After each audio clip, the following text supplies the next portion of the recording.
slow. Welcome to Hack and Slash, a D&D 2E podcast, where we talk about Dungeons and Dragons 2nd Edition, our favorite version of D&D. It appears kind of in the 90s, and we still play and still love it. We don't know why, but it's the best one.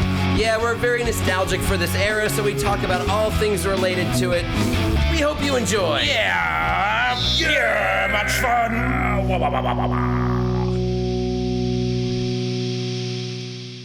Everybody's going to the party. Have a real good time.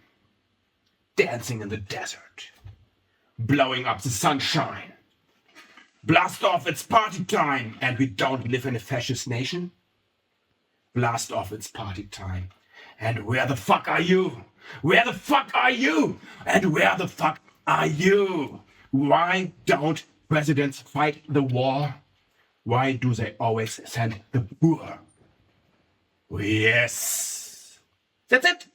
Welcome to the Hack and Slash episode. Which episode? 15. Wow, 15. 15 nice episodes in, dude. I like the 15 number. That's a nice one.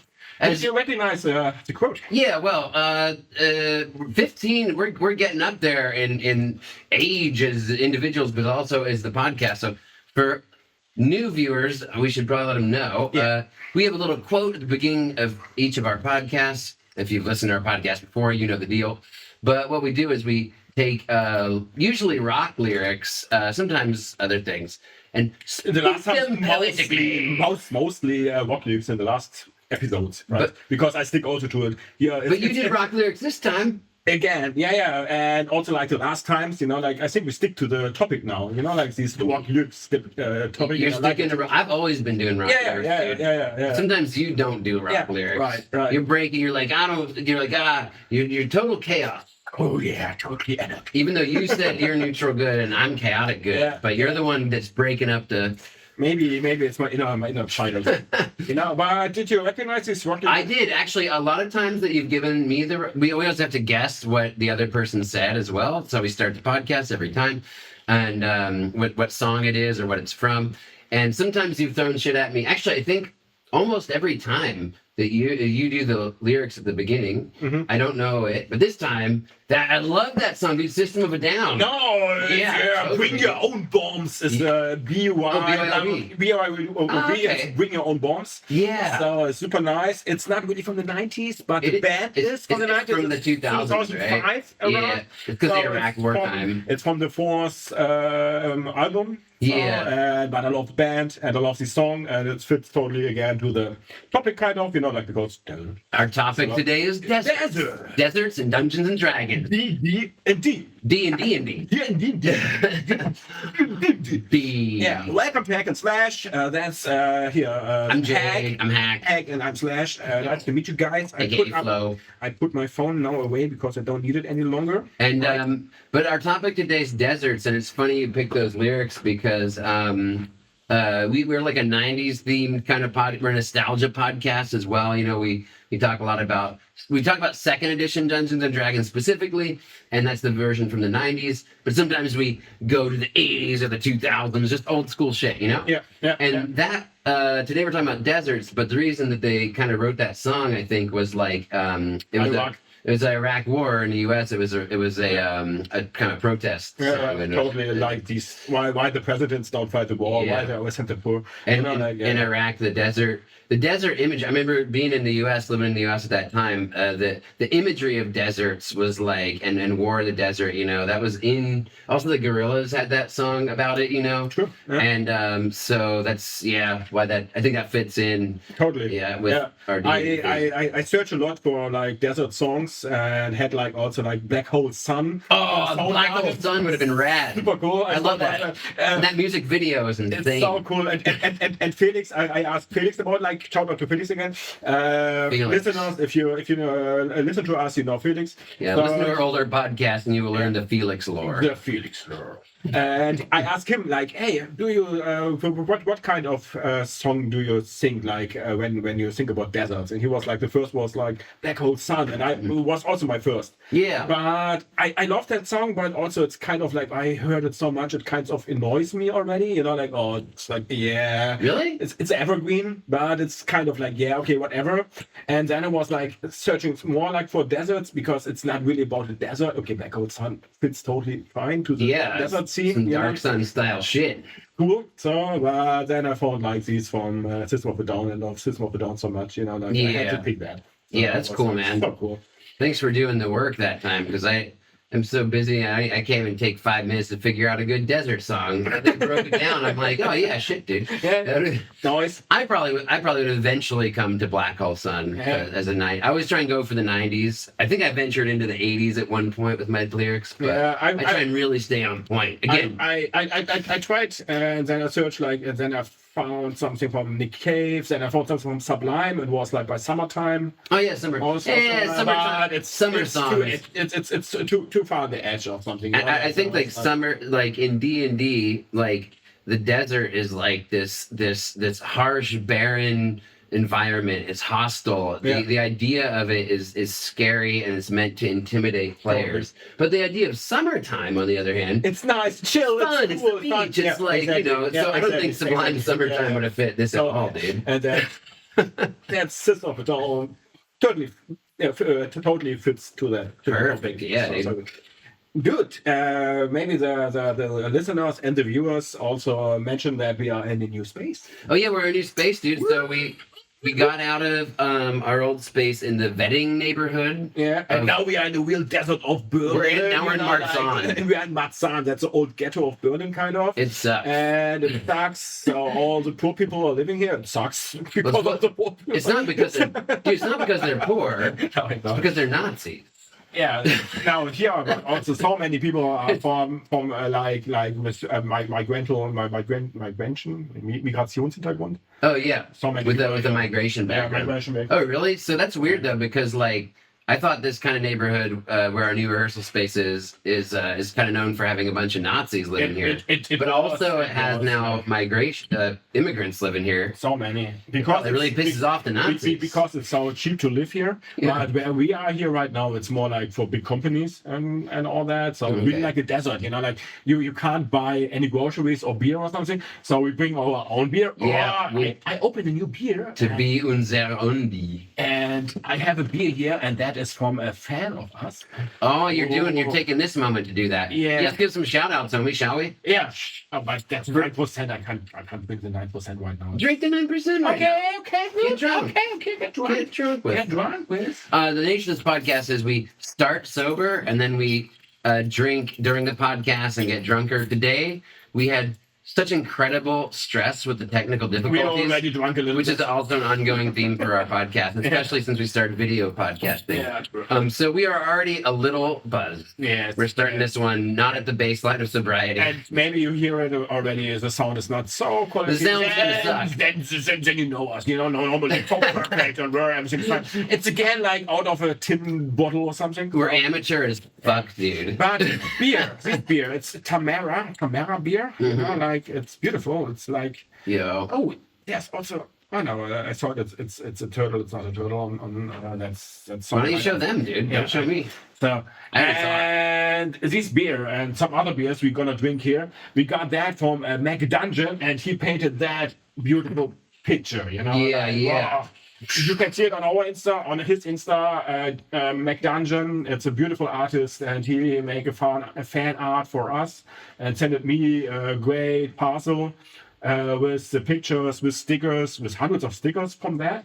And I bombed it all over Berlin already. Yeah. Gave it to friends. Berlin's been bombed with your stickers, McDungeon. Thank you so Yes. much. And he also sent us some beer, Mm-hmm. really like dungeon beers, super nice, really strong ones. That's 9% of alcohol. Whoa. Yeah. Crazy shit.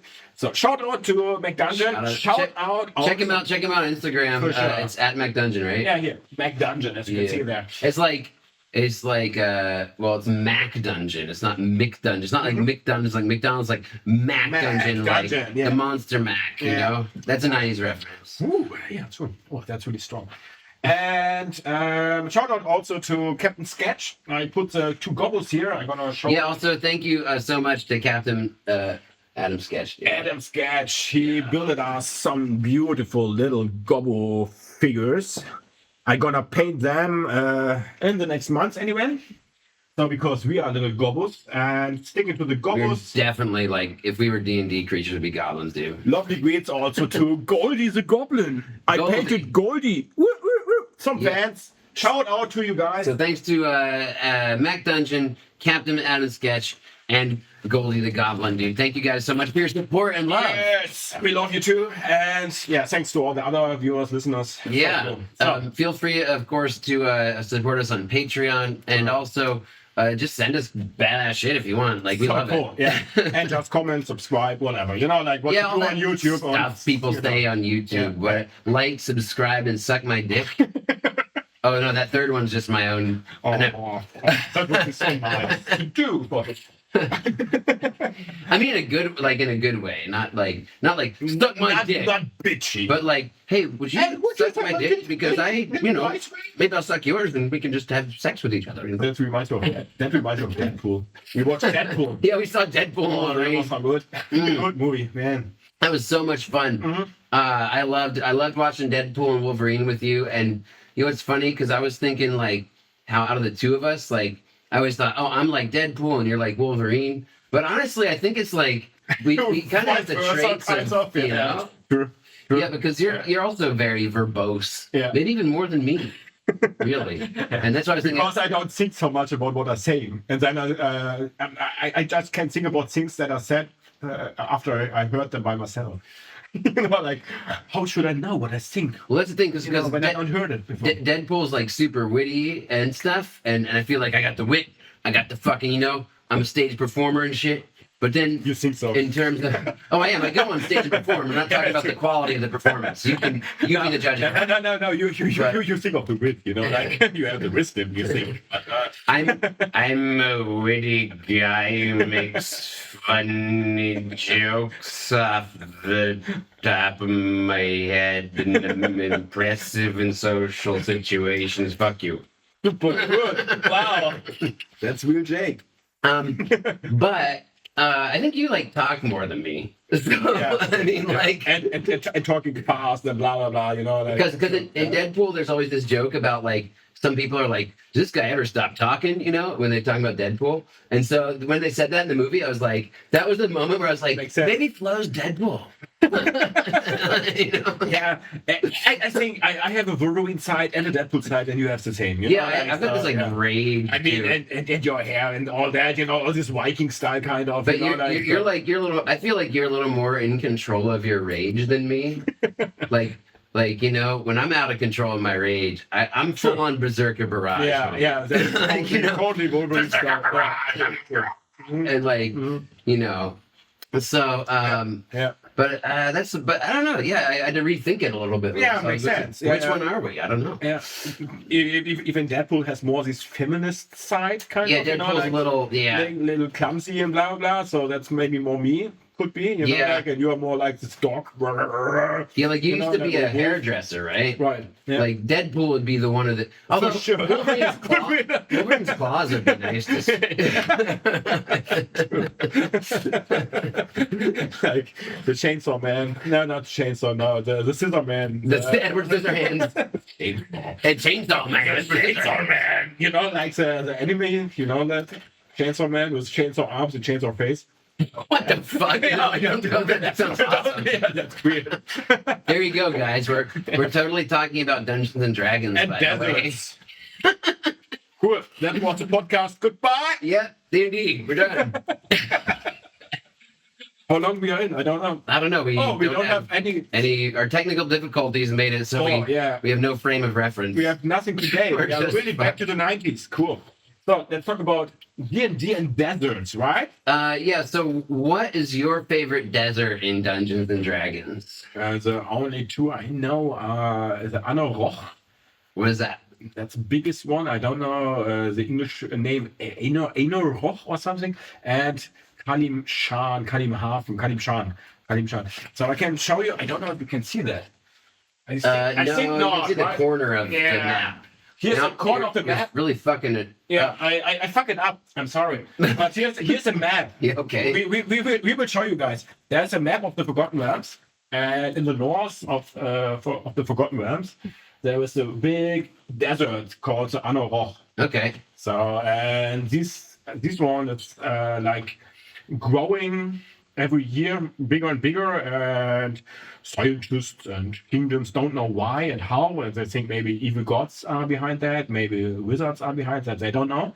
So that's like a thing to Maybe it's Michael Jackson, dude. You never know. Ooh, no. So and that's a thing for you as a dungeon master to explore, you know. I see. Or for the players and to explore, and the dungeon master to create. And I love the Anauroch because it's like just this big Sahara style kind of. Okay. So- Yeah. It's like the Sahara equivalent. Kind of. I like that it's north though, because in this map, a lot of the, I feel like in fantasy worlds, a lot of times when they're made by people in Europe or the North America, they always like the when they're homebrewed maps or whatever, or even like in gaming systems, like they're very much Eurocentric. Yeah. Like and the desert realm is usually to the south or the east. But it's interesting. But this one's to the north. Yeah, this one true, and Yeah. but it's also interesting in the middle, and in the middle of this sand desert, it's also ice desert. Whoa, dude, fantasy world spectacular. Crazy shit. Okay, I don't know a lot about the Forgotten Realms. Yeah, It's pretty bad. and then but also like in the south west also is Kalim Shan, and It looks pretty small. it's a small desert, but it's a big kingdom.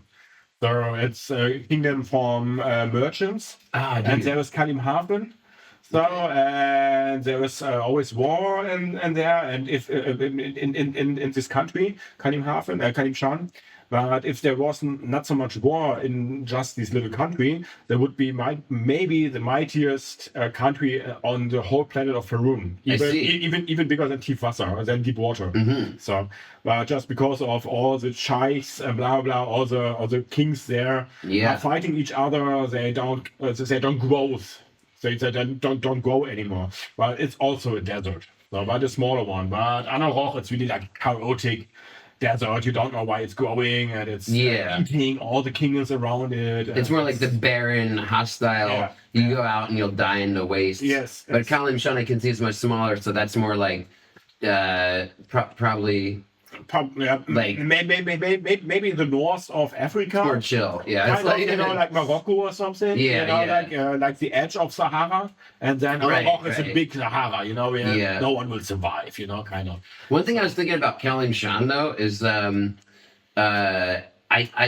wonder and there must be like for 100% like really the creators of Forgotten Realms must have gotten their inspiration to name that realm from the Chronicles of Narnia. Okay. Because in C.S. Lewis's Chronicles of Narnia books with The Lion, the Witch, and the Wardrobe, you know, When was it written? that was written before D&D. Okay. That's like, Okay. I don't know the exact years, but like early 20th century. because the movies were so new, right? Oh yeah, the movie. Yeah, yeah. Dude, when the movies came out, I was so stoked because I loved those books as a kid. Like, for me, and I think for a lot of other people, Chronicles of Narnia is as a child, your introduction into the fantasy realm before Harry Potter. I mean, but like in back in my day, in fucking the 90s, dude, like Chronicles of Narnia was like, holy shit, Interesting. that was like my For me, first it was- fantasy book. Yeah, for me, it was always not the books, but the movies was like these. We talked about that the last episode, which will came out maybe already. Whatever. These never-ending story. Oh, no. You know. Yeah, I've got more shout outs to that one later on here, but Okay. in terms of the Chronicles of Narnia, C.S. Lewis's fantasy world of Narnia had the desert realm was Calamorine Ah. and Calamorine, Kalim Shan. Kalim Hafen, blah, blah, blah. Yeah, dude, I'm like they, Kalim Port, I think it's in English. They right? must Because have- Kalim Hafen, it's port. yeah, So it should be Kalim Port in English, I think. I'm not sure. yeah, it is. So, Yeah. yeah. Calimhoff and Caliport. Yeah. But so, dude, like, I think the Forgotten Realms creators must have taken inspiration from. They just had it by this. Oh yeah, totally. You know, like original. When we think of deserts, we think of Kalim. Yeah, Kalim. Kalim something. Kalim Shan, Kalim Marine. Yeah, it's Anauroch and Kalim Hafen, Kalim Shan, Kalim Hafen. It's interesting that I mix it up because it's also written in the books and the campaign books of D&D.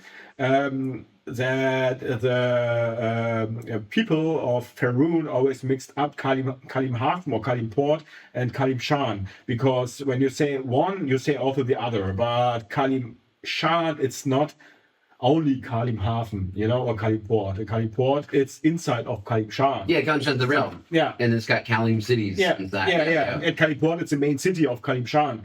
But, you know, like people saying like Kalim Shan or Kalim Port, and they mean the both. Yeah. Time, you know, like, yeah. So, but there are other country, other towns and blah, blah, they're also important inside of Kalim Hafen, Kalim Shan. You know, you're confusing yourself, dude, and you're probably confusing everybody else while you're at it. I mean, Jesus Christ. Are you following what this fucker's saying? Are you Deadpool or Wolverine? I don't fucking know. You just talking? Or are you making sense? What was the question? What is my favorite? But also, just on that note, last note, the peoples of in Narnia from What's a good beer, man? They were the Calamarines. Calamarines. It reminds me so much on Dune. Oh, and also, you know? the people, when you mentioned the way the relationship was, the way the world was and the realm is in Kalim Shan, the Calamarines were also like these wealthy. When I looked it back up on Wiki today, and I was like, what was the deal with that realm? And it was totally seemed a little more like North African in terms of it wasn't a barren, hostile thing. There was like a lot of merchants, it said, and trades. And the way that the brief description mentioned it, I thought a lot more about like a place that was like a city with like, you know, what you were talking about with I thought in my head a little more Kalim Shan and a little less Anauroch, you know? Yeah. And Anauroch, it's like everybody see it in Faerun, it's like it's just wild and there's no living inside, but of course there are also nomads living inside of Anauroch. Well, like the Bedouins. Yeah, the Bedouins, blah blah, and of course also wild animals, and then there were also underground people, you know, like in the Underdark, living under the Anauroch in the old cities which are eaten by the Anauroch. You know, like there were all kingdoms. Oh, nice, dude. So that's really interesting, like for campaign settings. You know, of course. As I read it up for this episode, I was like, fuck, man, I want to have more time to set up a new campaign world just in the Anauroch. You know, I would love to have you host a fucking game for me. So cool, man. You know, like it's a little bit like Dune. There's a RPG game for Dune also. Of course. So there's RPG games for everything. Yeah, for sure. There's a guy who will be maybe once here on the podcast, and he plays Dune. So cool. As an RPG. So yeah, Dune also. Maybe I'm gonna read Dune during my long sabbatical. We'll see. The Germans call long vacations sabbaticals, even if they're not professors. It's fucking hilarious. Yeah, that's what my job. Was like a sabbatical, like it's like you always think in the U.S. it's like it's for like professors or that's I think the only profession I can think of, but like it's just like a term for in Germany, just like you take 4 months off at the sabbatical. It doesn't matter the profession. We get to do that here. It's not the U.S. where you're just like. I mean, you work as a social worker, right? Yeah, right. I don't think social workers in the U.S. get a sabbatical, dude. No, normally in Germany also not. But my company do it. You know, really? They have it really. Yeah, it's a company, and they have it really like in the contract that you can take. All 3 or after 3 years, you can take a sabbatical, and then you have to work 3 years again, and then you can take a sabbatical again, like for 1 year if you want to. Okay. Like at least 3 months till 1 year. But for example, my wife can't take a sabbatical. She has to take unpaid holidays when she takes longer holidays than normal holidays. You hear that, U.S. people? So it's a hard life. So and my company is cool. So they pay me, for example, half of the amount of money that I normally get. Yeah. And collect the rest and give it then on the sabbatical time back to me. You know, like so that I have a sabbatical time also. Well, I don't know how it works in the U.S., but I'm guessing. So I know social work's a very demanding job. It's very stressful. Yeah. So maybe I don't know. Which job not? But, Maybe. yeah. Well, no, but for that, like. Yeah, I know what you mean. So maybe I don't know, but I'm guessing in the U.S. if there was a job that would do something like that, if there was a company that would do something like that, maybe social work. But if other jobs don't give unpaid leave, or like that's fucking crazy. Like, you know, like you're just like literally like. I'm really glad to found this company. How we get to that point? We are in deserts. We're talking about deserts, aren't we? Yeah, right. Yeah, and I want maybe to travel to. No, I don't want to travel to deserts. I want to read maybe the Dune novel because I never read it. So I just went on vacation to the U.S. To see my family. It was really nice. And I've been reading a book about, it's a historical fiction set in the late 10th century in Europe, the Holy Roman Empire in Constantinople, The Eagle's Daughter by Judith Tarr. And it's really cool. Not much desert stuff going on there, but it did kind of make me think about how that era is not really one that's a lot in our consciousness when we think of history, you know? And how the Byzantine Empire was like so big. It was such a large part of the history of like the world, but also let alone Europe. And I always thought of it as like, you know, Constantinople. When you think about it, just on a surface level, if you don't know much about it. As an American anyway, as an uneducated fuck, you're like, what the fuck is it? And you think about like, oh, it's kind of like the Middle East, and then you think deserts, but really encompassed a lot of areas that had all sorts of biospheres. It wasn't just desert, it was had mountains and forests and blah, blah. But I think when a lot of us think of Constantinople, again, if we don't know much about history, which most of us don't, I think, then we think about like the Middle East. Constantinople, where was it? Yeah, it was Istanbul, not Constantinople. Now it's Istanbul, not Constantinople. Where was it? You know, like it's Istanbul. Istanbul's in Turkey. Oh yeah, okay. You don't know that shit? Yeah. The American knows more. Hooray! Yeah. Rare situation. I'm bad and things Rare like that. situation. Like, Americans usually don't know a lot about geography, but like Istanbul's the capital of Turkey. Still alive? Yes, he used longevity formula and he lives on the moon. Who's Kurt Cobain? He lives. Him and Kurt Cobain are fucking. That was the worst thing I ever said. Oh, great. Istanbul is right on the Bosphorus Istanbul, Strait. yeah, Istanbul, of course. It's right directly. Actually, this map of Faerun is interesting because it makes me think how this Middle Sea. We're gonna make a picture of it really, you can really see the influence of real geography on it. Totally. And that big sea in the middle there, it's like the Black Sea. Yeah. And then like Istanbul's like right in this very, very incredibly strategic place. But Constantinople was Istanbul before, or what? Istanbul was Constantinople. Ah, okay. Istanbul was Constantinople. Now I Istanbul was Constantinople. Why did Constantinople get the works? That's nobody's business but the Turks. Istanbul. From who was that? Well, the popular version is by They Might Be Giants, but it was before that. It was done by I think the Rat Pack or something. Nice. Don't quote me on the second part. Definitely was a song made popular by They Might Be Giants, but Not System of a Down. The System of a Down. Not System of a Down. Oh, System of a Down. Dude, I'd fucking love to hear System of a Down cover that song though. That'd be the shit. It's so shaking. That would be fucking rad. Okay, deserts. But what was the beginning question? Which desert? Your favorite D&D desert? Yeah, okay, that was that. And Anauroch. Yeah, that's my favorite because that's the only one I really know. I ever visit or put it into games of mine. Oh, cool. Okay, Kalim Shan also, but Anauroch because it's so big and so wild. But Kalim Shan, I also love so much because of this one NPC I always put out and it's always alive. She's putting out. She's putting out. Oh, nice. I wish she was. Nam Aqua. Every time my characters encounter her, I'm like, I want to bang that. Nam Aqua. She's like a really, really old NPC of mine, and she's always there. And we'll see if she will be alive till the end of everything. I will see. Till the end of all things.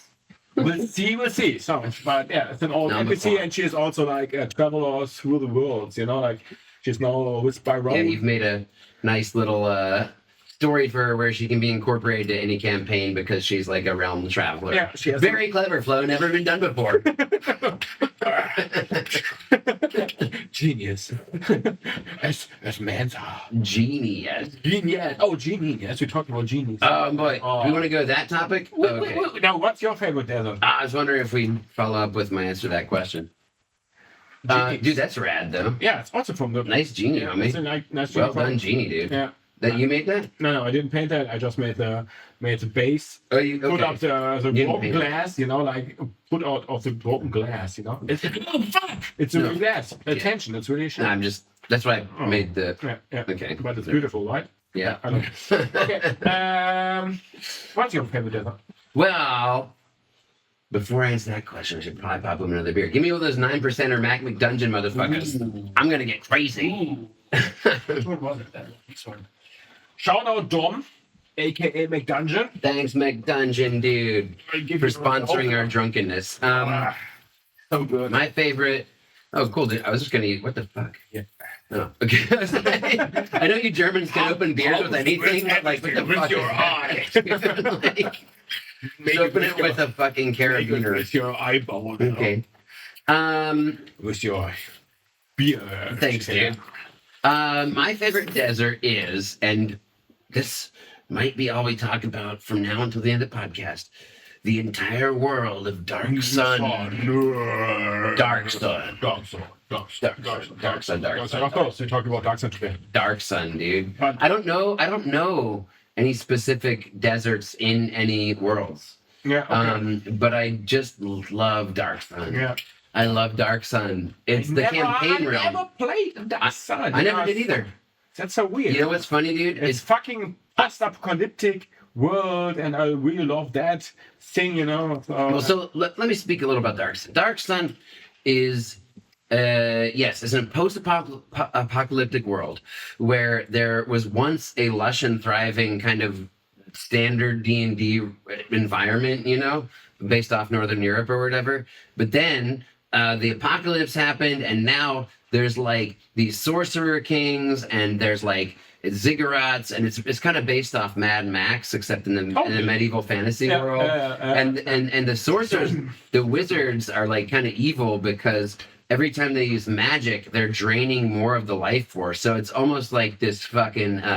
It's a parallel. It's an analogy for science, kind of, in a way. I think where how when we use electricity or fossil fuels that we are destroying the earth. It's in the same way the wizards are doing destroyed the earth, you know, like. But there's still so the you can't be a good wizard because like how you can't be a good fossil fuel executive guy because you just are killing everything with your actions, you know. So like.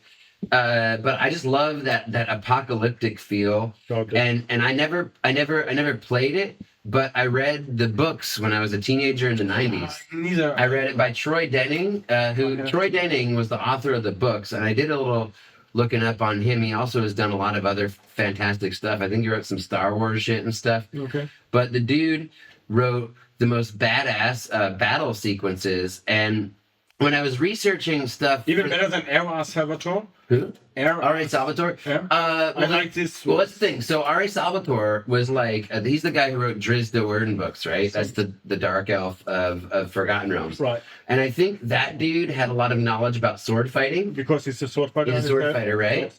Yes. So he can write sword fighting really good. Yes. But Troy Denning was he's a martial artist, nice. And he wrote like martial arts combat sequence. And at the time I read his books, I was in karate. It's a fun thing to do when you're a teenager, right? Yeah. And I was doing karate classes, so I loved his fucking Troy Denning martial arts sequences. He's like, fuck yeah! And I'm just reading the book. I'm like, oh yeah, all these fucking desert, fucking apocalyptic martial arts shit going on. You know what I'm saying? Okay. It's so badass. Yeah. The thing is, though, that really scared me off from ever touching Dark Sun until now. Now I would love to host a Dark Sun or do a Dark Sun campaign. And now we have so much reference. We have it all because of Felix. Thank you, Felix, brother. Martin.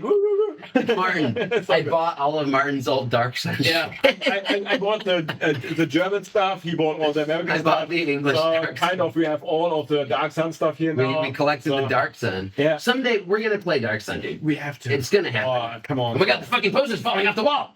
Oh, cheers. That's a sign of forgotten Rams. It is. The Forgotten Realms is dying. Oh, you didn't see that, The right? Dark Sun will take over the Forgotten Realms.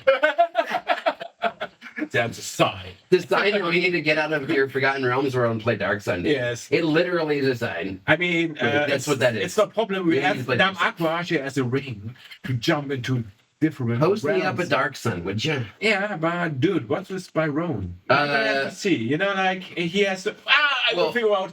We will figure I out. just- That's a campaign thing. Yeah. You know, like yeah. But to the point of why I was scared, well, I've always been scared of hosting Dark Sun. Can you guess? Because of the psi power Yeah. things, it's so complicated. You know it. So it's everybody in Dark everybody Sun in Dark has Sun. psionics. Yeah, and that's so complicated when you're not playing Dark Sun, you know, like because Yeah. like in the all the other worlds, you can choose a psionic guy, whatever. Yeah. But mostly people don't. Yeah. So, Why would you? It's complicated as It's fuck. super complicated. It's super fun to play, It's fun. but as a DM, it's super complicated. You know, like Yeah. and all these mind fucker things, you know, like what the fuck. And Yeah. and there, like even the tiniest mouse have like Yeah. powers of types. They got like you know, little what mouths the has fuck? psionic powers. Because the reason is like it's a harsh environment, blah blah blah. So everybody has like these powers of mind control. You know, like, yeah, okay, because you have to be strong. Yeah, You yeah, know, you can't survive Yeah, in you can't survive. the post-apocalyptic desert environment Yeah. unless you got some psionic powers. Dude, it makes total sense. Totally sense. Makes total sense. Yeah, create some water would be better. But whatever. Psionic water. That's what I call my piss. So Tasty. what do you? Yeah. When the cops come up to me and say, "What are you doing over there in public?" But Psionic water. psionic water, officer. But like All the desert. desert environment, fuck off. But the thing is, psionics was a thing that Advanced Dungeons and Dragons. The AD&D Second Edition was like made in the 80s and went into the 90s and beyond. And then they were always trying to like think of new things they could do with it to keep on making money off the kids, again, buying new books. So you got the fucking Psionics Handbook. And apparently when Troy Denning was he created the world too. The author of the novels Okay. also created the campaign world. Oh, nice. Which is, What what a first- dream job, right? First and Like, first. I don't know. I think it was all together. It was like one of these things where they're like, look, we're going to launch the campaign world and a series of novels together as to market the whole fucking thing, you know? Yeah. And then they're like, they came up with the complicated psionics rules system.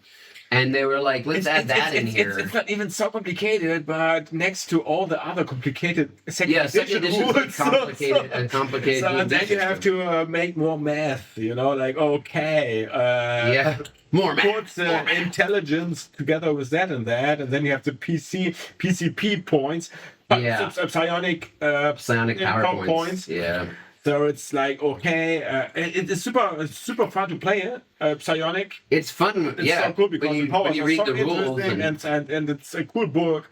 But yeah, it's complicated. It's a little bit It adds complicated. complications So, to the game. It's an already complicated game. yeah, So like that, I think it's so much fun to play. it's so fun. We're not. Fuck the 5e. Yeah, we're like. And no one wants to have the new 5e, you know, like 5e, second 5e. Yeah, what is it, AD&D Beyond or whatever? Yeah, Ginny D, shout out, she talked about that with creator of the new edition of Oh, 5e. yeah? Yeah, it's a new YouTube video. Yeah. Interesting. But she also makes this intro kind of like, maybe when I talk to him, maybe he just want to sell his books. So I will see. I don't get paid for it. Blah, Nice, blah. dude. So it was cool that she She made keep it that. real. You know, like she keep God, it I real. love her. I mean, But still, I like her a lot. like 5 years like boring. Second year's rules. I watched this dude though. Fuck, I was gonna give him a shout out because I watched his video today, but when I ate dinner before I came here, I was looking for YouTube Dungeons and Dragons desert videos. So just Google that and you'll find his video. I forget his name. I'm so sorry, but like he had a great video on the 5e rules he was talking about deserts in D&D and the 5th edition rules of exhaustion. There's this tiered. So in 2nd edition, as a DM, a fellow 2nd edition DM, I don't know how you deal with like characters who are in harsh environments. Like there goes the fucking map. That's gone. That's a sign. The forgotten realms. The forgotten realms have been forgotten. Forgotten. But if you're in a hardcore Arctic ice environment or a hardcore desert, environment, Constitution check. how do you deal with the problems the characters face with just the environment, you know? Yeah. And 5th edition has a very laid out rule system for that. That's cool. But 2nd edition is like whatever the fuck, you know? Yeah. So Or the Constitution check. it's Constitution, you're dead. Yeah. Maybe some wisdom to survive. You know, that's it. So. Yeah, but I like that the 5th edition kind of deals with that at least. Of course, the 5th edition is cool. If you aren't there. But the 2nd is cooler. Yeah, it is. I'm not disputing that. Whatever, you know, like, I don't care. So, but yeah, Lord, of course, because 2nd is bad. No, here's a YouTube shout out I can give because I actually remember who the fuck I watched is Web DM. They talked about how the forest. It's so warm. I'm sweaty, like in a desert. You know, it's a desert in here. Yeah. We're in Marzon, dude. That's why we record this episode today about deserts, because it's August in Berlin and it's like in the desert. It's August 8th is a beautiful day. We're recording on August 8th, yeah. 8 of 8, but 8 is also a bad number. Yeah, but the thing is, like, the No Effects song, August 8th, is about the death of Jerry Garcia, the lead singer of the Grateful Dead. Ah. And when I mentioned that we're recording on August 8th and that the No Effects song is named that, the first thing you thought of is like, oh, did they know that 8/8 is a fucking Nazi thing? And I'm like, Heil Hitler! I think that a lot of Germans are aware that 8/8 is a Hitler thing. I think that very few Americans are aware. Dude, like You should not have know. any You clue. should know. If you've been in prison, you probably know. It's the same with 1/8, you know, like 18, the 18 club, you know, 18. Yeah. So H, Adolf Hitler, you know, like. Well, you 1/8. should text No Effects on Instagram and say you fucking Nazis with your Nazi song, Nazi punk. Fucking Nazi punks. your August 8th song. Talking Mike, you shit. fucking millionaire, you fucking Nazi punk with your 8/8 song. And then he'll write back, you're just pissed because we canceled the fucking band. Fuck you. Forever cancelled. Speaking of which, No. I'm pissed about Tenacious D, honestly. But Me too. Let's go to P. you want to do a fucking piss little break? break, yeah. But I have to give one the final thought about the web DM, dude. Yeah. They were talking about how the forests in Dungeons and Dragons have a lot of power. There's a lot of, like, out of all the environments in D&D, the forests have like this magical energy. They have this fucking thing. They've got a lot of creatures, you know, that are the trees coming to life and stuff. And in my homebrew campaign that I play with you play Berlinia, yeah, you play a swamp priest, a turtleoid swamp priest.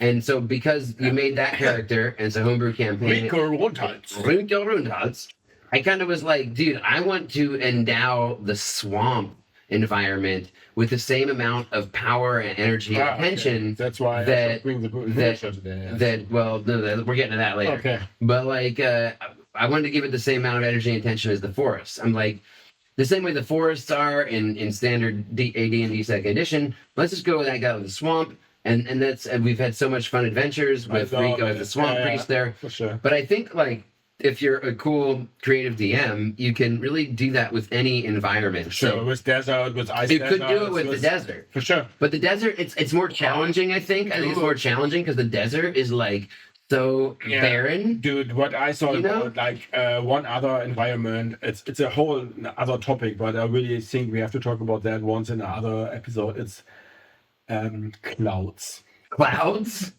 Or clowns? No, clouds. It's not a joke, but clouds giants are there, you know, like clouds. Giants in the heaven. Once we peter out of ideas. Wow. Clouds. Episode 336. Yeah. Stay tuned. Clouds. But honestly, I never use clouds, giants or something, you know. But maybe there is a thing, you know, like clouds. Well, Let's full on Jack on the Beanstalk, you know? Jack on the Beanstalk, Yeah. he climbed up in the clouds of the clouds. yeah. I mean, there was also like in Warhammer, like these dwarves flying with flying ships and living in the clouds and blah blah. So there is maybe something. You know, like, Any environment you can hang out with. I mean, Fahur, like Falkor, yeah. Fahur from the Never Ending Story. Sorry, so that's a study. Never Ending Story. That's not P. We're peeing. I think we have to just want this camera about. You want to hear a joke I learned when I was 10? Mm-hmm. Don't know if I want to, but I have to. If when you're this will be the thing I say before our break. Yeah. If you're American when you go in to the bathroom, and you're American when you come out of the bathroom, what are you when you're in the bathroom? British. European. We'll be right back.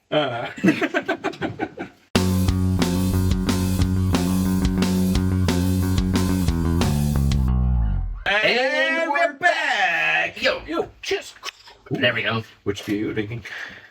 I'm drinking Tamara by. That I drank before. Nice. I drink now Dragora. We got Dragora. Okay. Dragora with a dragon on. Oh, that's pretty rad, dude. You had that before, I think. Oh, I drank the Dragora.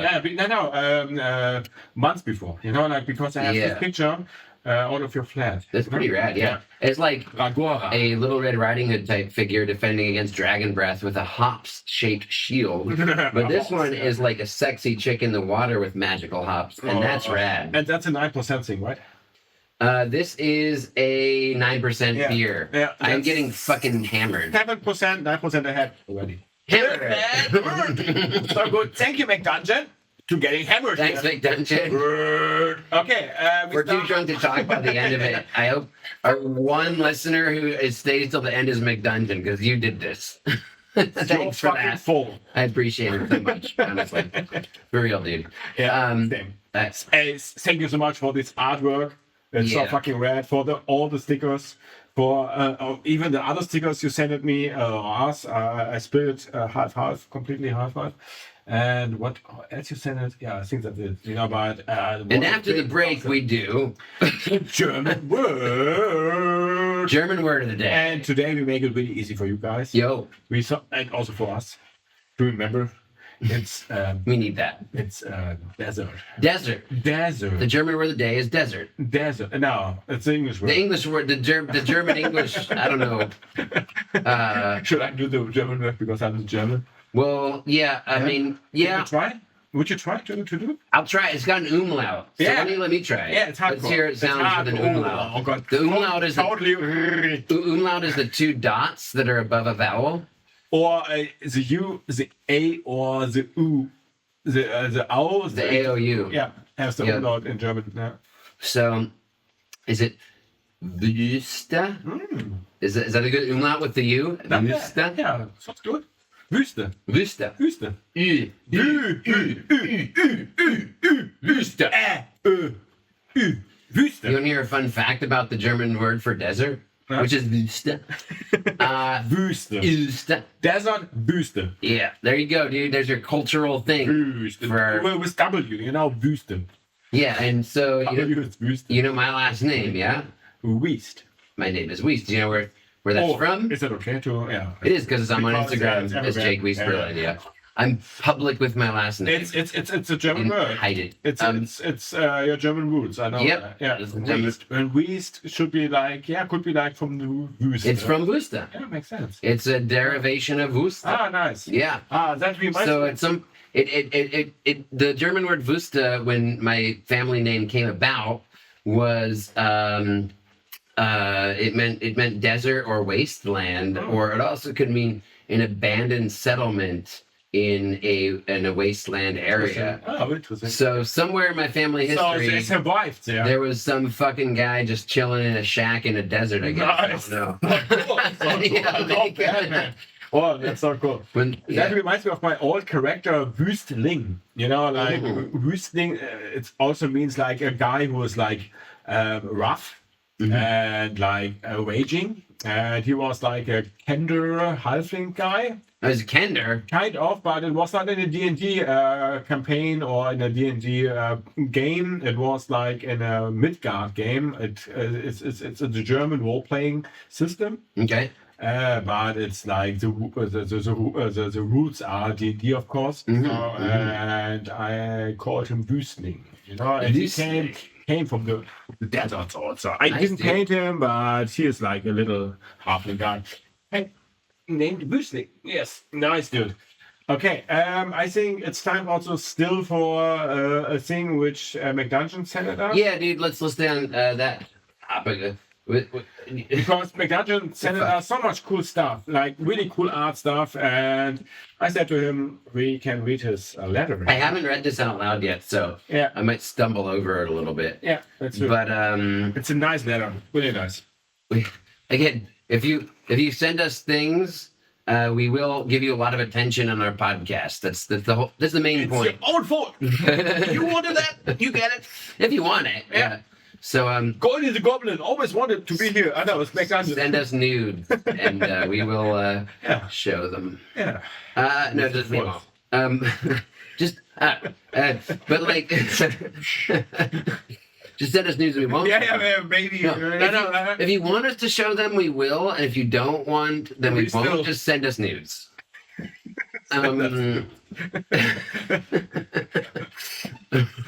Okay, here. Let's read the news. The news from Jack McDungeon. Thanks, Jack McDungeon. Here we go. Well, should I use a voice? I'll use a voice. However you want it. I'll use a voice. Show up what you can, dude. Well met, my good lords, Hack and Slash. How fare thee? Hi, Jake and Flo. As I tried to catch up with the podcast, I listened to you both for quite some time now. It's nice to experience your passion for nerd life and culture. In the past 2 years, my hobby time was neglected due to life, and it's really relaxing for me to listen to you guys on the podcast while preparing, drawing, painting minis. This is exactly how McDungeon goes out. Sorry, McDungeon. It helps me to immerse into the hobby and enjoy it more, even if it is less common now. So, to give something back and support you, I send you this package. It contains some AD&D inspired beers to drink while recording, some of my artworks and stickers for you to enjoy and give away, Yes. and some new Hack and Slash stickers I made for you to flood the world and spread the word. Thanks, guys. Keep on rocking. Love. Fare thee well. XOXO, Jack McDungeon. Jack? Yeah. Oh, so good. Nice words. So good. So good. Thanks. Cheers, man. It's so good. Wow. I love that. And people, if you want that on our podcast, send us letters, send us whatever. We will show You want me to And here's read a letter in a voice that's not yours? And you can also write in German if you want to. Then I'll read it. Oh, you. It's even funnier, I think. Yeah, you can write in Chinese. I'll use Google Translate. I don't give a fuck. True. So good. Thank you so much. I'll use Jeeple. It's better. So good. Yeah, dude. But that's the we reciprocate that level of thanks. That's what we're saying. Yeah. So we have just gushed all over that guy. Some more dungeons, dungeons and deserts. What are you talking about? I don't know. Oh, I got one for you. I want to tell you about a thing that really was the exact same time I was getting into the Dark Sun world. You asked me before, right? A very desert inspired movie came out. That's still one of my favorite movies of its type. Not the Dune. Let's see. We're gonna do Mad Max.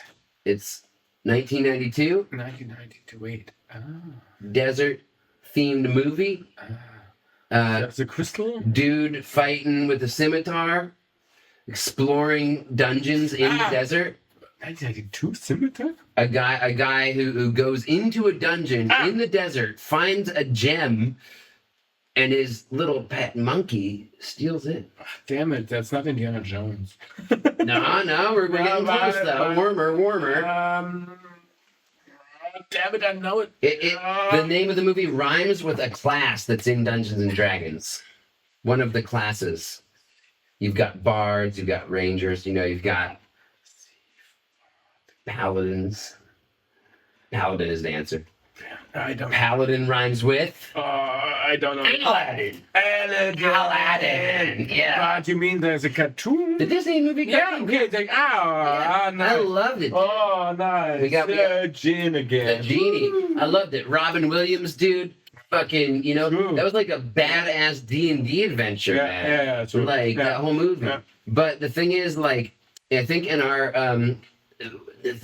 what I'm drawing here from it, which is the deserts are like this also exotic environment, right? Totally. Like, so there's people that live in desert environments in the real world. So sexy. And it's like whatever, dude, this is my normal life. But if you're just like living in like if you're living in North America or Europe, if you're not in like Arizona, if you're just living in most of North America, whatever, you're like seeing the deserts as like, oh, this like, there's also a lot of barbarity there. So the Dark Sun world, the barbarity of the Dark Sun world. It's like the strong people living there, if you want to survive there, you have to be strong. Yeah, but like, I don't know, man. Like, I think that like that's kind of there's a little bit of racism, because Aladdin was like super racist, dude. Totally. I didn't know that at the time. all the Disney shit is so.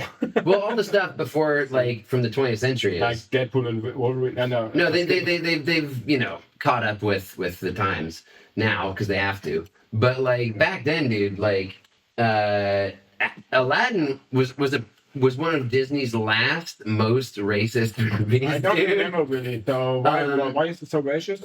Well, so Aladdin and Jasmine are the main characters, and they look and talk like kind of European people. Yeah. They have regular accents, like American accents, and they have like just normal bodies. Well, sexy ass normal bodies, but like we've all watched Jasmine porn.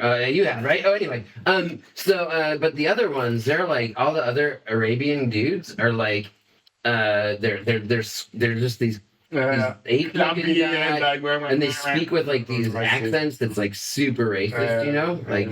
And that's a fucking 90s film. But the thing is, like, I always loved the theme song to it. It's always been one of my favorite Disney songs. The opening song, and Robin Williams is part of it because he like is the opening character. Okay, nice.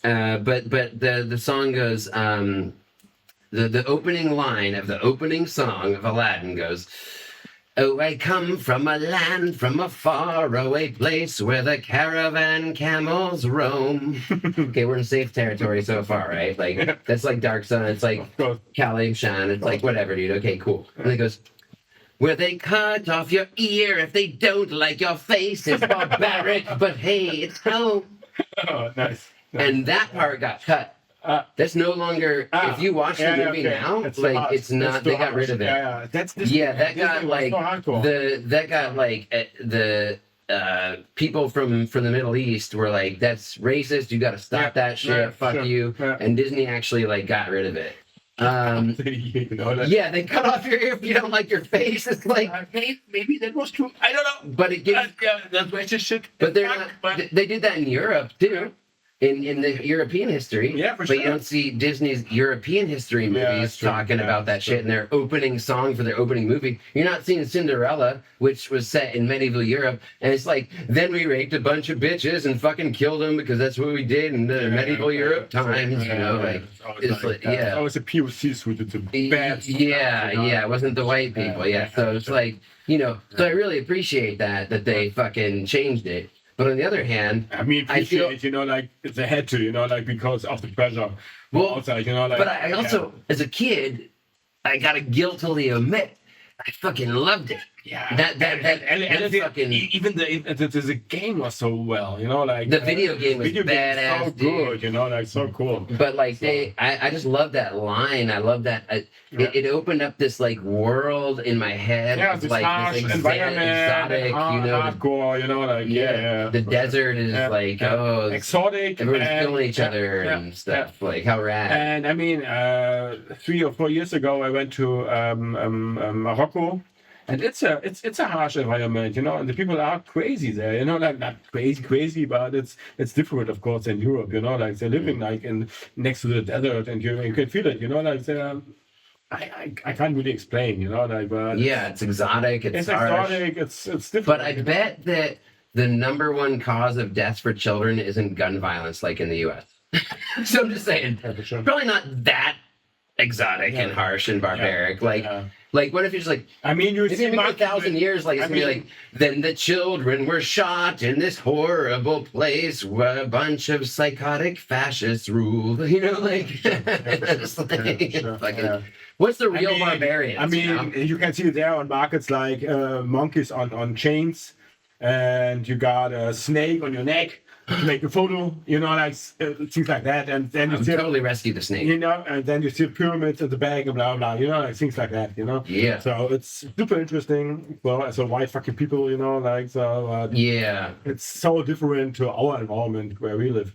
I feel like it's a little exploitative, and it's a little bit like some of those stereotypes that because D&D, AD&D Second Edition, and all the campaign worlds were in it, they kind of like have some of that, and that brings me to Al-Qadim. Yeah, and that's what I really wanted to know. Al-Qadim. Al-Qadim, I heard that before. What is that? I don't really know a lot about, honestly. But it's a own system. It's an advanced Dungeons and Dragons campaign world. So it's like Forgotten Realms or Dark Sun or Ravenloft or Dragonlance. It's one of them. I think it was one of the main ones. Yeah. But they wanted to create a campaign world that was that Aladdin-like environment. I see. So there's like genies and flying carpets, and based on all that. Not like Dark Sun, like this post-apocalyptic thing. It's so more romantic, more like 1001 Nights. Yeah, 1001 Arabian Nights. So I feel like Dark Sun's more like Anauroch. Yeah, and Mad Max. And Mad Max, but then like Kalimshan is like, or Kalamarine, if you want to go Narnia with it, is like Al-Qadim. I see. And that was more like romantic, more Disney style. Yeah, exactly. And I don't remember a lot about it. I just remember some of the modules for the game that came out at the time. Flying carpets. I heard the name, but I never really read about or read about it. Never really saw pictures of it. Yeah, it's not harsh. It's not like you don't need to have psionics to survive. But there's like flying carpets and merchants and the sense and you would have a snake on your neck and a picture and monkey and chains and stuff like what you just said. Like Morocco style, or Egypt or whatever. And I've never played the campaign either, much as I haven't with Dark Sun. I've never done a desert campaign. It's really but I would love to do it. And that's D&D still, that's second edition. That's what we do second edition. So much. I mean, I read about the Forgotten Realms, Anauroch and Kalimshan, and today, and I was like, damn, man, why I never really played a D&D campaign inside of this environment, I had adventures there or a little quest that went out there or as a character was there. I never really like dipping my toe really into it, why not, and there's still so much going on like in the second E. So that's what we like, again, to address the question that we ask at our theme intro of our podcast. We still love it. Why we still love it? Because it's still new. It's still new stuff. It's so rich. It's so lore. Cool. I mean, I think the 5e also took all of the stuff and you can play in the same worlds, but what kid growing up in the 90s could have the money or time that it takes to actually engage with and explore and purchase and play with every single thing that came out for second edition? Nobody. Like, I think it's impossible, actually. Like, you know what I'm saying? Even the richest, the richest kid with the most time on his hands still wouldn't have gotten through 50% of the AD&D second edition bullshit. I'm not sure, but I have the feeling of like the second edition. It's the edition with the most books Yeah. modules, sets, whatever came out ever. Yeah. You know, even the 5E is not there yet. You know, will be maybe. Well, no, it's too late. They made another. Yeah, sure. The thing is, they makes a second edition of they 5E didn't, now. like, You know, like, the second edition got bought by Wizards of the Coast later, and then they realized that you got to keep on fucking making more editions to milk it. But the TSR, they were like, dude, how do we keep on milking it? We just got to keep on making new shit with this one edition. Look at these. You know, like these little map, little books we have here. You know, like, with this ring, wing folder thing. Mm-hmm. You know, like. From that, and we have just like a half of it or something, you know, like so. Yeah, they're just Dark Sun. You know, just, we could spend the next 10 years just playing this all, like, you know. Yeah. And there were so even many if we others, didn't, you know, weren't busy at all. And I mean, it's insane, you know, and I love it, you know, like to explore the second East still, you know. Someday I want to do Al-Qadim. I really want to play Al-Qadim someday. Yeah. And there was like this image of just oh man, this romantic image of a guy and a girl on a flying carpet, a la Aladdin, that was on one of the covers of one of the modules, or maybe it was the campaign book, I forget. I have for Al-Qadim. Yeah. But that would be I just love it. I love that romance of like flying on a flying carpet. In one of the books from the standard second edition AD&D books, the German sets was like one guy on a flying carpet. Chased by orcs on the ground. That's awesome. You know, like, that reminds me of like my life with burning arrows and blah blah. You know, like, and he's like chased by orcs. Super cool, super nice on the flying carpet. I love that. Super cool. I love it. But the thing is also like where Dritztoden live. Or lives, you know, it's also a desert, but a different kind of desert, the ice deserts, you know. We talk about like there's a like Antarctica is the biggest desert in the world. Yeah, you see, you know, like it's also a desert, you know, like or the stone deserts or blah blah blah blah, rock deserts, rock deserts, rock and roll desert. But yeah, he lives also in the desert, and it's in the hold on. It's gone, dude. It's in the north, and that's it. If I remind it now, I think. Was it not in the north of the Anauroch? I don't know. I'm wasted. I have to. Sorry, guys. I'm leaving. What the fuck are you doing? Shall we? Okay, I'm gonna open a good beer then. No, okay. It's not there on the map, but yeah. So Dritztoden is in the north. Yeah, your Forgotten Realms map doesn't have the north, dude. I know it's only like a certain part of Forgotten Realms. But it's in the books of Dritztoden. There are the map of the north also, and that's also a desert, but the ice desert. Yeah, you know? like, and I love the idea of that as well. Like, just the idea that it's a harsh environment, you know. I think it's even harsher, kind of. You know, like because me personally, I don't love the cold. I love it if it's hot. You're really putting your own personal preferences into the fucking idea here. But I more love the summer times than the winter times. Mm-hmm. So for me, I hate them both. I hate all. You are just a hateful person, right? No. You love Mabon. It's coming up. What? Mabon? Mabon is between the autumn equinox and Halloween. And that is the best time. Yeah, you just love Halloween.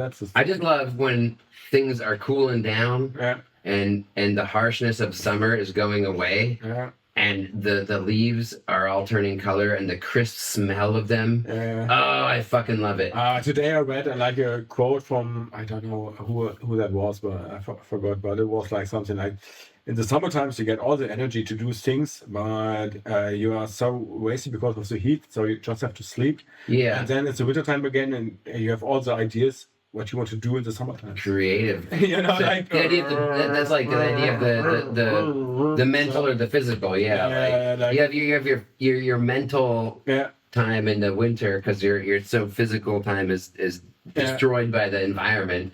But in the summertime, the environment fosters that physicality so much that you're just a goddamn moron running through the goddamn heat. Yeah. So I want to do things, but I can't think about. I love spring and autumn because they're the between times, sure. the temperate times. Yeah. But that's why, like, the solstices, spring, winter and summer solstice, like, Sure. they're sort of like those times in Earth in our mathematical scientific way, where those extremes are like there. I'm more like the spring and summertime guy. So I mean, I love all of the times kind of, but it's more like the summer and springtime. And when I think about like where Toad Stewart lives, like this harsh winter, Like Icewind Dale, it's crazy, like fuck, man, I can feel really the pain on his skin, from the wind and all that. That's just because the good writing of R.A. Salvatore. True. True. But Ramos Stars. Let's talk about a little bit about the monsters in this environment. I want to ask you. Thanks for the segue, homie. What is your top 5 favorite desert monsters? I got mine ready. Oh damn! Show me yours first. Oh, fuck, man! I'm not ready for that. I'm not ready. I just bring up something. You got to do it off the top of your head. Yeah, I just bring you don't something. have the luxury. Yeah. Okay. So number 5. Okay. Blue Dragon. I almost had that on mine, but. It's not there, dude. We don't have a match. Okay, fine. Tinder. I didn't. Our D&D Tinder right now. Number 5. Oh, well, remember before the podcast, you were talking to me while I was scratching shit down the notebook, and then you were like, fucking "You're so distracted. Oh, you're fucking You're so distracted." Yeah. And I was like, I switched it up a little. I was like, I really had to think of. I thought a little too hard about it, honestly. I don't have the time for that. It was not a plan. Bring up the 5. No, I know. I love surprising. That's part of the fun of our podcast. Spontaneous. Spontaneous as a fucker. So the thing is, before we recorded tonight, you mentioned the Lamia, and I felt really pissed off that I didn't have that on my list. And that's why I was fucked up and rewriting my list. And you're like, Jake, I'm trying to talk to you. You're distracted. I'm like, just shut the fuck up. Yeah. I'm like, I gotta figure out what the Lamia. He goes, when it's fuck. And I realized, I already picked him. I already picked my top 5 desert monsters. So the Lamia gets the honorable mention. Okay. Because I love the Lamia. Okay, but then we have a match because Lamia would be one of them. I have my list. Do we know the Lamia, guys? Viewers, do you know what that is? Probably not. Explain it. What's the Lamia? Lamia, when I remember it right, it's this half lion, half blah blah human thing, Yep. So that's it, right? So it's like a centaur, but the bottom part is a lion instead of a horse. Looks and a little bit like this without like these 2 hands. But the top part is a human female. Yeah. And the image of it, super hot. The art of it, the illustration of it in the monster manual is like one of these female tops where it has only the hair covering her nipples on her tits. Yeah. So her tits are out and then the hair covers the nipples. I love the Starbucks mermaid, which the mermaid originally had her tits out, by the way, in Starbucks. But you're fucking sexist. Yeah. I'm a hetero male, and I, when I was a boy, I was also that. And so I fucking I'm so uncomfortable with that because I'm a hetero male and you're a man touching my nipples. Now I'm angry. I want to punch you. No, the only way I can react is with anger.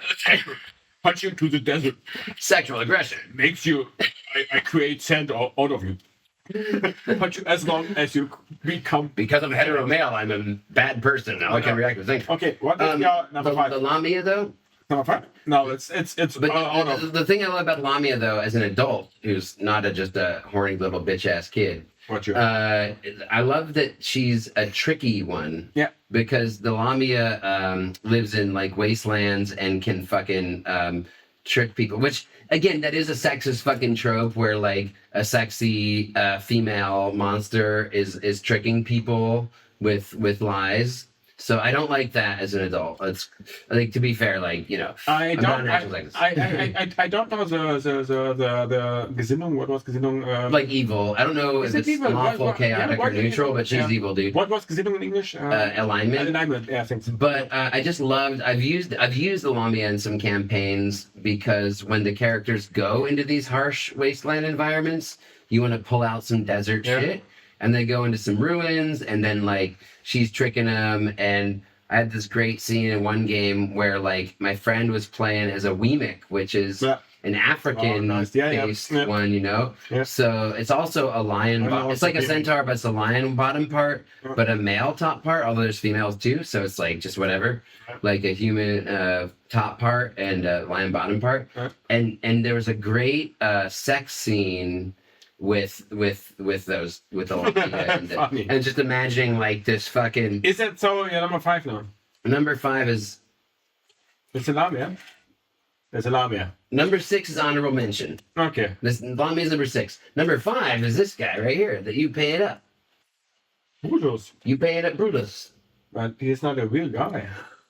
Is Brutus. Here, show it to the camera. Yeah, take care. Yeah, it's you can see it on my Insta also.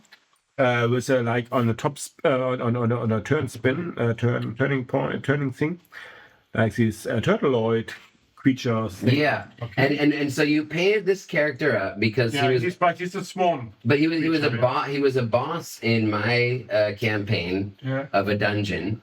And you pay. I love you so much for this reason. Mm-hmm. For a lot of reasons, but let's just throw this one out there. Because you. That's not for one reason. You. The size of your small cock. Yes. I'm a small cock kind of guy. But like the.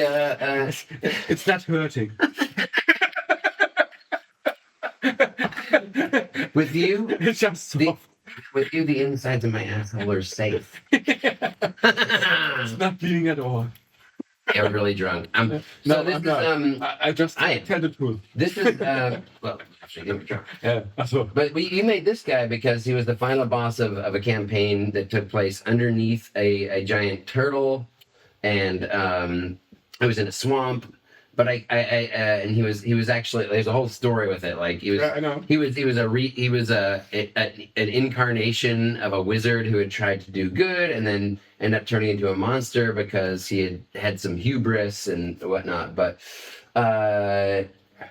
what the monster was called Braxat. Yeah, it's like, which you can't hear that word without thinking of the word Brexit. Right. Yeah. And UK, I hope you vote right. You know, like right. That means left. So yeah, I think the UK just like did a turn, but they did. Yeah, I think so. They turned it off. No, I think the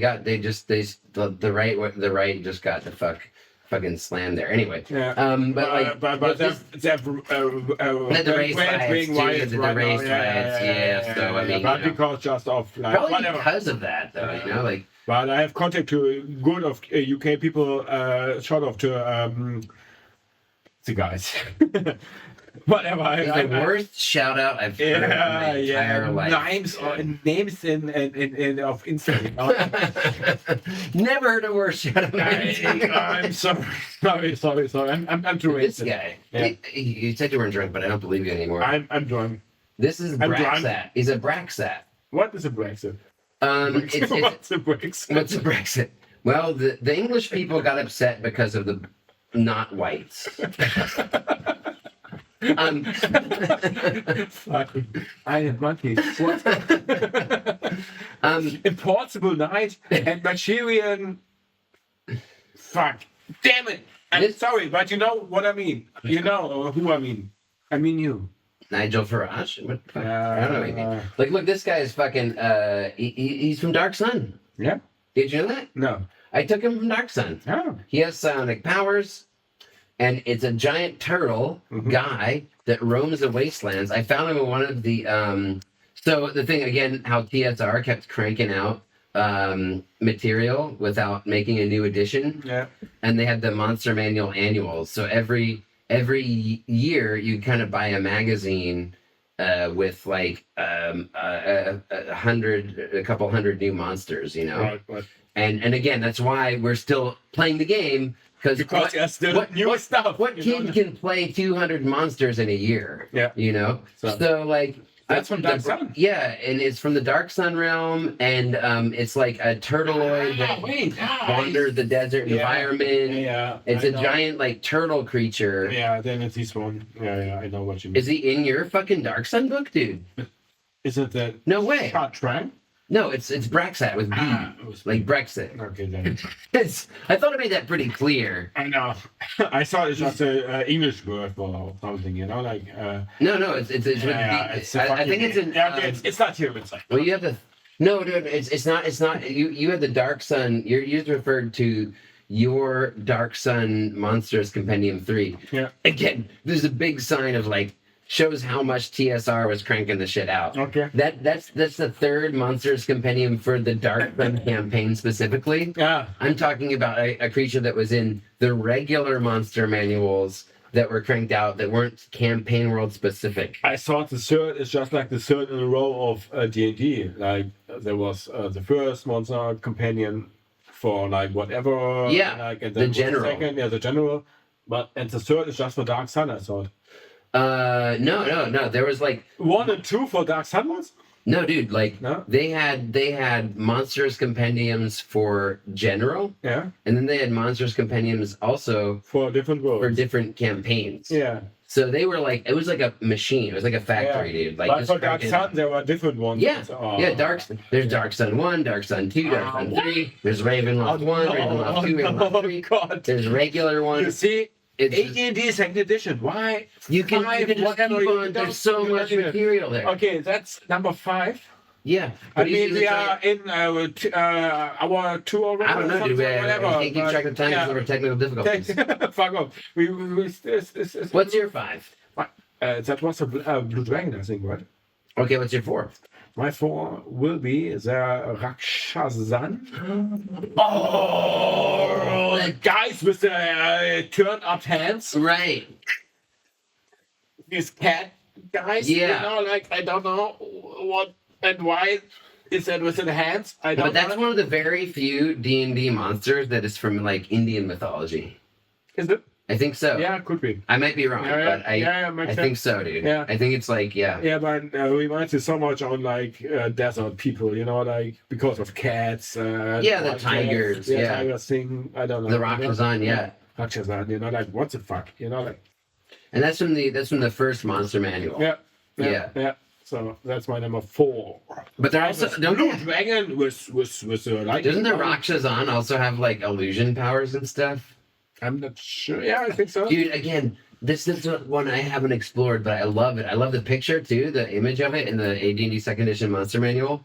Like it's so rad. And it's so weird, like with this idea of like back to forth hand things. Yeah. Like why? It's not, Like, it's not to be confused with the Like- Tabaxi. So the Tabaxi is a race that's been now established with 5th edition, where like it's the cat people race. Yeah. But the Rakshazan is like another cat people race that's like not, you know. different. It's a whole other it's a fucking whole thing, other- you know? Yeah. What's your number 4? Number 4 is And what was your number 5? Brexit. I have Brexit. Oh, yeah. The other one was the not real. Brexit number 5. I think number 10 was actually the one in charge of Brexit. That's What's anyway. Is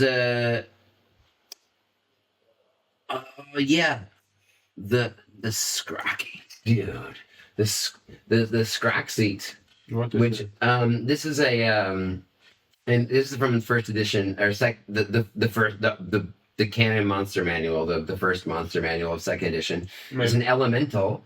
Yeah. And it's an elemental that's a giant storm cloud. But Yeah. Do you know it? Yeah, I know. But in the Dark Sun books, in the novels by Troy Denning, there was this awesome scene where there was this elemental, and it's a desert environment monster. But it even had a name. It was called Penumbra, which is an actual word for like a dark cloud formation. I learned this as a kid from the books. This is like a real science thing I learned from Dungeons and Dragons as a kid, right? Where like there was this scene where the Penumbra comes along, and it's and then rains down on these armies that are fighting in the desert, and it's a Scraxy. So there's like these two kinds of penumbras. Brexit, you mean? We can't get away from the idea that the desert creatures are named after Brexit. Like Brexit will make a desert of England, and now we can see why it was destined to be, etymologically speaking. But yeah, what's your number 4? I had it in my mind. I forgot the name now, but I will describe it really easily. The thing. I am. Now I have it. No, and I forgot it again. A penis isn't a monster, dude. It's just a part of the human body. Like, you know, you can't really like count Not that as my part penis. of your top 4. Not my penis. my penis is that thing what was created next to the pyramids and sits there without a nose. We're getting to that on my list. How about, is that your number 4? Yeah. The Sphinx? The Sphinx. That's your number 4? Yes. We have a match. Oh, nice. Oh, number 4? Not number 4. Okay, well, we have a match. We have a monster match. Oh, and monster match with Hoppney Tice. It was a desert bash. Every day I pass 5.5. Nice. Oh, nice. Look at these beautiful beer. Oh, nice, dude. That's got the skull with the fucking... Dude, I just... Thank you, Mac Dungeon, for the beer. Super beautiful beer, man. I think Mac Dungeon is getting us, like, super drunk tonight, though. Yeah, he already... Like, we're more drunk than usual, thanks to you, Mac Dungeon. Other viewers send us beers, and... We were getting more drunk. Can you out-drunk us than Mac Dungeon? The challenge has been made. Send us beer. Yeah. So that's... and it's even small beers, you know. Normally we drink 0.5. That's 0.33, I think. Fuck, dude. Like... Yeah, man. Yeah, but yeah, the Sphinx. The Sphinx is your number 4? Yes. Okay. The Sphinx. Anything to say about the Sphinx now? Because we have no time. But Sphinxes. I'll discuss it when I get to it. Okay, cool. Okay, I what's got your a lot number to 4? say about it. Okay, Like, cool. more than I think I should. Number 4 is the Scraxit, but number 3 is the Athasian Halfling. Oh, nice. So the Dark Sun world is called Athos. I love it. Yeah. And the Halflings on the Dark Sun world are cannibals. You know? And I just love that, like... Yeah. I just love that the Halflings are based off hobbits, of course. They are hobbits. Totally cool. Yeah. And hobbits are like these you know hobbits, but like the creator of the Dark Sun world, like just imagine how fun that would be to be Troy Denning, dude, and just be like hanging out with a bunch of people, having to create a fucking world. I love the halflings of Dragonlance, and I love the halflings of Dark Sun so much. You know? Yeah, the Kender. The Kender are so like just like a chaotic neutral. Yeah. And, like crazy guys, and things on Dark Sun. Yeah. Just like they're little cannibal, like cannibal pygmy guys, like fucking dudes, like you know? really scary. Yeah, they're really like, scary. What the fuck? You know? They live in the jungle, and they're like these little jungle pygmies. There are the guys, you know, like you are sleeping in the night, and they are sitting on your breast, and like, good morning. Yeah, It's yeah. like, what the fuck? You know, like It's like the complete opposite of halflings. the real Of the hobbits, romantic of the hobbit. Tolkien I love it. establishment. Yeah. Like, you know? I would say because of I didn't have a list, and it's spontaneously they are also on my list anywhere. You know, like, Yeah, you love kind of them, right? Yeah, Yeah. for sure. Because I love the hobbits. You know, like. But like the Athasian halflings, so dude, good, so good. it's beyond the love of the actual being. It's the love of the meta world of it, where like they took something that was pure and true and simple and countryside and just like did the and it's like totally. what would that be in this harsh desert world? Yeah. Just a creature which want to survive in this harsh world. Yeah. And how can that survive? Cannibalism. Yeah. Like, yeah, of course. You know, that makes totally sense. You know, like, why not? I fucking love Athasian halflings. Yeah. Actually, if you ever hosted a Dark Sign campaign, I decided already in my head that I would make it Athasian halfling. Maybe I would make a campaign around that. You know, like a group of halfling, dark side halflings. I would make an Athasian halfling psionicist. Oh, fuck.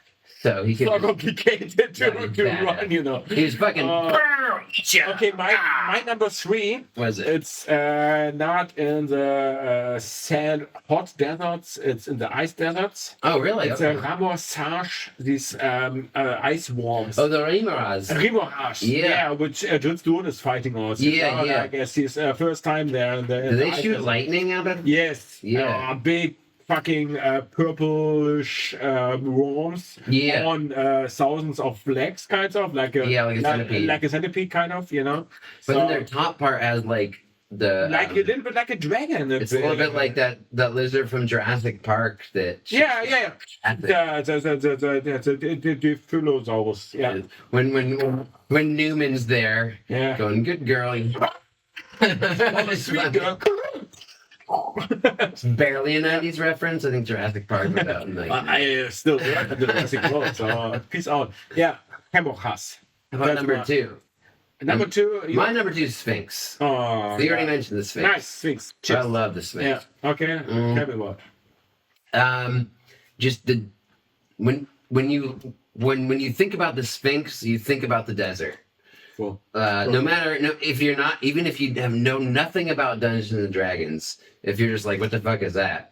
And you say, do you know D&D? People are like, what the fuck are you talking about? Like, do you know the Sphinx? They'll be like, oh yeah, that giant statue in the Egyptian desert, right? Like, like it's like the iconic desert thing. But I also just love, I grew up also loving Greek mythology. So, the Sphinx asks the question to Oedipus, it's out of... Is it Greek or is it Egypt? I think that, the Sphinx itself, the statue that's in Egypt, of course, was, from Egypt. But the fucking way we know it in this D&D world, it's the Greeks made the poem about wrote the play about Oedipus, where the Greek asked him his question. It's like a riddle, so it's a riddle monster. You know, I love riddle monsters. Totally. And the troll under the bridge. Yeah, exactly. Yeah, answer me these questions, please. But the Oedipus comes on the Sphinx. And the Sphinx says, can you tell me what walks on 4 legs at morning, You asked me 2 legs in the afternoon, and 3 legs in the evening, right? Yeah. The answer is the human. The human is man. Yeah. And then it gets so pissed off that its riddle got answered that it kills itself. Mm-hmm. I fucking love it. Yeah. But then also, and here's what you mentioned earlier, Falkor. Mm-hmm. Neverending Story. Mm-hmm. They have the Sphinxes, True. And the Sphinxes, he has to walk through the Sphinxes and they blast him with lasers. And they're these giant fucking monsters with these huge tits. So you're you're a little kid and you're watching, you're like, that's really cool, but man, those tits, huh? What the fuck? Yeah. That's the number 2. That's the number 2. Dude, you had a number 6 kind of, right? Yeah, I threw it honorable mention. So because of you mentioning Lamia. And because I didn't have any prep time, I would you would do a 6 and a 1? I would take 2 monsters at number 2. Okay. You're countering my additional monster.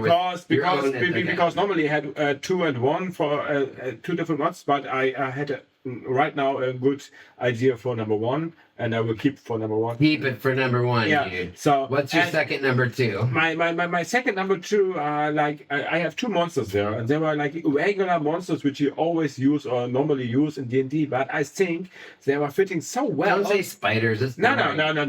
They are fitting so well into deserts, and I also read about deserts today. No, boring. Scorpions? No.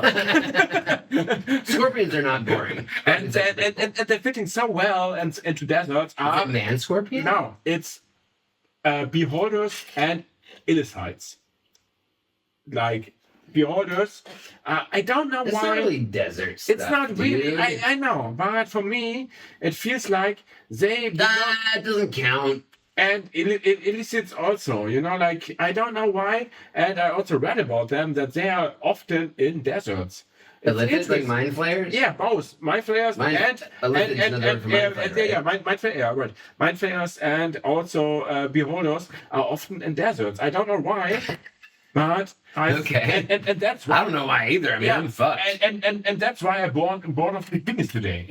Because I thought they feel to me like desert beaches, kind of. So that's why I put some. I don't know, man. I get the beholder, but the mind flayer is like an octopus monster, which is more like the ocean. But maybe that's even even worse than, like... It's even more. A fucking ocean monster in the goddamn desert. That's fucked.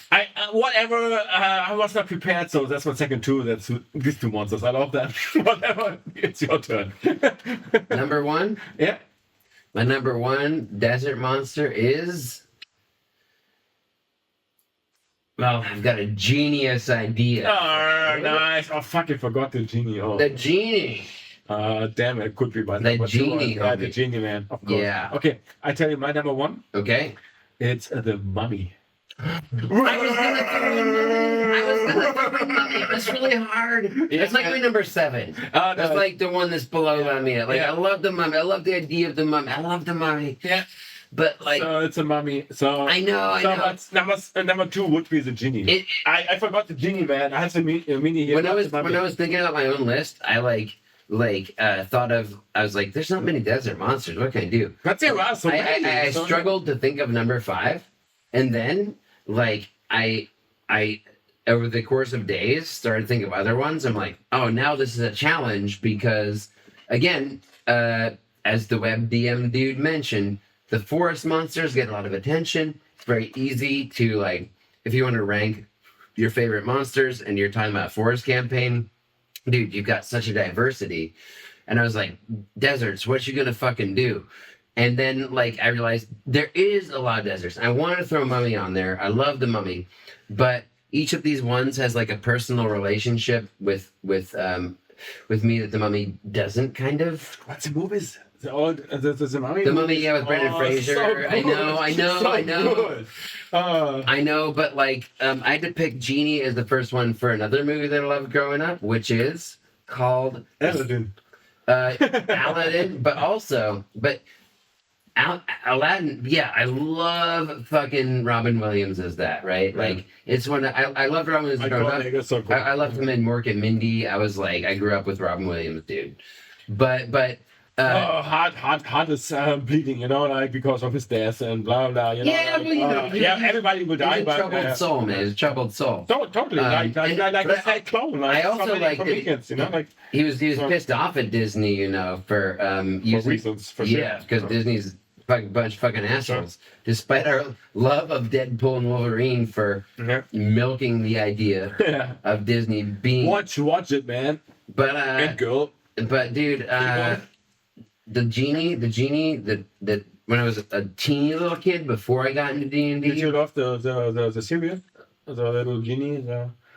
That's like Little Prince, I think you're thinking about. Now this genie in a bottle thing, blah blah. I Dream of Genie? I don't know how that called it. With this chick who's I never watched I Dream of Genie, dude. Okay. But it was on Nick at Night when I was growing up. I just was more into Bewitched and Samantha Mathis. Yeah. Gave me a giant nerd boner. But which you love? Fucking Seventh Voyage of Sinbad. For sure, yeah, of course. And nice stop motion. There's this little kid, and he's like a little boy, and he's like the genie, and then like Sinbad goes into the bottle to meet him. Yeah, nice. And I just love the Seventh Voyage of Sinbad, dude. So cool. Like, so you have to rewatch that. Yeah. Man, this against Undead, so cool. Yeah, and we talked about that on the other on the last episode of episode 14, Ray Harryhausen, dude. But the thing was that like Ray Harryhausen had like all these fucking badass, he had the Cyclops, he had the fucking dragon. But the genie was just a human actor who was a little child boy. Makes no sense. And it was like, so cool. I'll grant you, the concept of it, that you can meet a being who will grant you wishes, but in different mediums, that being takes different forms. I think it says a lot. It's like, no matter, it's in your imagination, like who's gonna grant you a wish, Dude, so cool. This episode went from like talking about different deserts, like even to ice deserts, and then now like into like the famous monsters. Yeah, so good.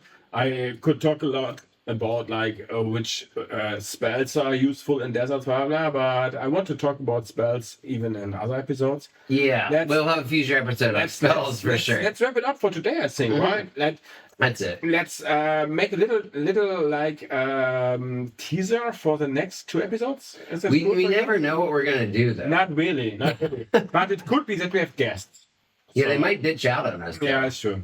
Like one of our guests is like very known for ditching out. Yeah, true. But the other I mean, one, like, I don't know, dude, but the like- other one, we both don't know so well. But maybe he will be there, and yeah, then we will have a longer break at the end of the year. But we will talk about that then. You're going on sabbatical, yeah. Yeah. So that no matter what the topics of our next episodes are, I think it's important to note for anybody who is regularly listening. Which in earlier episodes, I used to like to joke that nobody is, but now that we've gotten Going to the Shit, goblin, like, Jesus and Christ. dungeon. apparently and people so on. are listening, Yeah. we should let you know. We're doing 2 more episodes, and then we're taking a break Yeah. because you're going to wherever the fuck you're going. Yeah, Southeast Asia, Nepal, Indonesia, Thailand. So, Rad. and I will be gone from November till middle of February. So for like around 4 months, we will not produce any episodes. Yeah. Sorry for that, guys, but that's how it is. Life. Yeah, that's life. Gotta deal with it. But we will come back then, and before that, we will produce at least 2 more episodes. Yeah, we got- with hopefully some cool guests. Yeah, we got 2 more episodes coming up. Yeah. Maybe or maybe not with guests. Yeah. And then we'll be back in 2025, homie. So, that's for today, I think, right? Yeah, that's it. That's nice. Then shall we say, Yeah. may you roll a natural 20! Woo, woo, woo, woo. Cheers. Thanks, guys. Goodbye. Night, night.